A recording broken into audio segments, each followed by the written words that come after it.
ప్రతిష్టాత్మకంగా తీసుకున్నటువంటి ఇన్వెస్టర్ల సదస్సు. సిఐఐతో జరిపేటటువంటి సదస్సు. స్వయంగా చంద్రబాబు గారు, లోకేష్ గారు వివిధ దేశాలు పర్యటించి అక్కడున్న పారిశ్రామికవేత్తలను కూడా రమ్మనమని పిలిచినటువంటి సదస్సు. 14, 15 తారీఖుల్లో జరగాలి విశాఖపట్నంలో. ఒక బ్యాడ్ అల్లా ఏంటంటే అదే రోజున ఈ కౌంటింగ్ గూడా ఉంటది. అటు జూబ్లీ హిల్స్ కావచ్చు, బీహార్ ఎలక్షన్స్ కావచ్చు. అది మానేసి ఇది కవరేజ్ ఎంతవరకు ఇస్తారు అంటే నామమాత్రంగా ఇవ్వగలవు టీవీలు.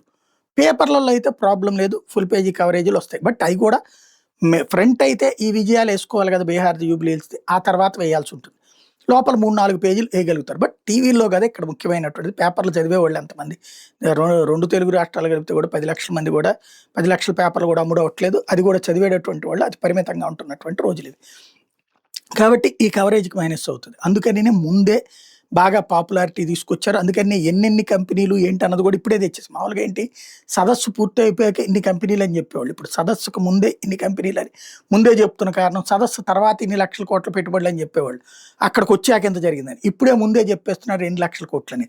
ఎందుకంటే ఆ రోజున కవరేజ్ ఉండదు, కొంత తక్కువ కవరేజ్ ఉంటుంది అన్నటువంటిది గ్రహించారు. అదే సందర్భంలో మొత్తం మంత్రులందరినీ వాళ్ళు క్యాబినెట్ మీటింగ్ సందర్భంగా చంద్రబాబు గారు చలో విశాఖ అని చెప్పేశారు.